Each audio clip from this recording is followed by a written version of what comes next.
Hey everyone, this is SistahCrystal here with Classic Hip Hop Storage Box, and I'm gonna get right into it. So, a couple weeks ago, it was announced on Thursday, August 22nd, 2019, that Hasbro, the company that owns the famous children's toys such as Mr. Potato Head, G.I. Joe, Power Rangers, and My Little Pony, as well as other brands, is the new owner of Suge Knight's Death Row Records label catalog. Now, for those who may or may not know, Death Row Records was taken over by a judge back in 2006 due to a bankruptcy. It was auctioned off to a Canadian company called Wide Awake Entertainment Group for $18 million in 2009.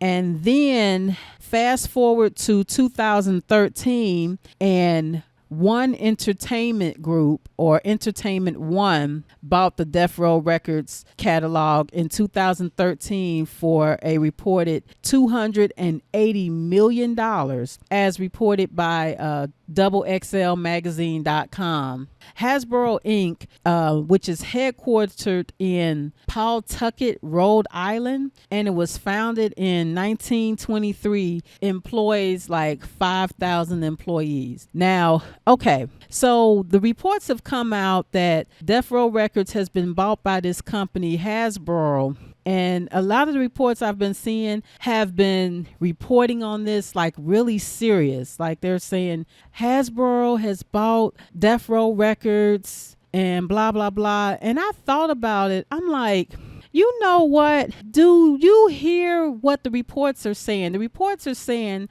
Hasbro, which is a toy company, has bought Death Row Records. So in other words, My Little Pony owns Death Row Records. Okay? My Little Pony owns Death Row Records. My Little Pony owns Death Row Records. You know how significant that is?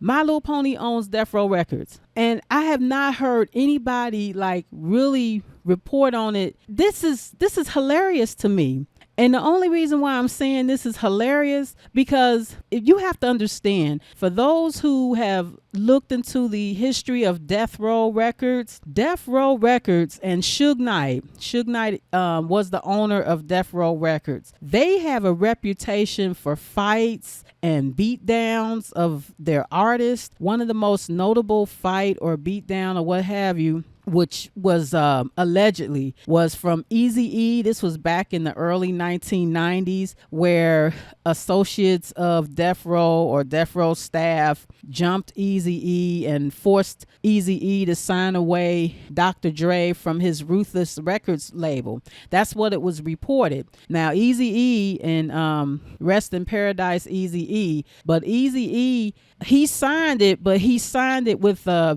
don't want to say a fake signature, but he messed up the signature. So it really was not valid. So Eazy-E was very smart in doing that, where it also showed it in the movie Compton, in that Compton movie.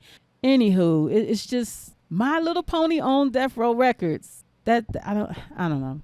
And another incident that happened at Death Row Records was when Vanilla Ice was allegedly hung over the side of a balcony because he reportedly didn't pay a producer from Death Row for their production work on his song called Ice Ice Baby. And actually, Vanilla Ice had mentioned this himself in several interviews during the early 1990s, that he in fact was hung over the side of a balcony by either Suge Knight himself or Suge Knight's affiliates, associates, or what have you. Now, granted, yeah, the producer should have gotten paid, but that was the way Death Row got down back then. And another incident, Dr. Dre, things were so rough at Death Row Records that Dr. Dre literally walked away from Death Row Records, from all of his masters and everything that he built on Death Row Records. He walked away from it and left with nothing and went and built his own record label called Aftermath Records. So things were so rough at Death Row that Dr. Dre was like, forget this. You can have my stuff. I'm going to go and start over somewhere else. And another example, and one of the main ones, is even with Tupac himself. Now, Suge Knight, he put up the bail money for Tupac to get out of jail. It was reported that in order for Tupac to pay Suge Knight back or what have you, Tupac was in the studio day and night cranking out records just so that he can fulfill his studio contract or record contract, whatever deal he signed with Suge Knight and Death Row Records. Whatever he signed with them, he wanted to fulfill his contract so that he can get away from Death Row. And that's why he was working so hard, being in the studio day and night. He would do at least 3 songs each day. That's what they were saying. So Death Row was really a label that they were really rough, and people just, they didn't feel comfortable or safe there, what have you. This is SistahCrystal here with Classic Hip Hop Storage Box. Like, comment, subscribe. What you think? I mean, it's just kind of major. You know, that's a huge, I don't know, if anything, just the ego, just a bruised ego, even a little bit, you know. I'm just saying. But anyway, all righty then. Take care.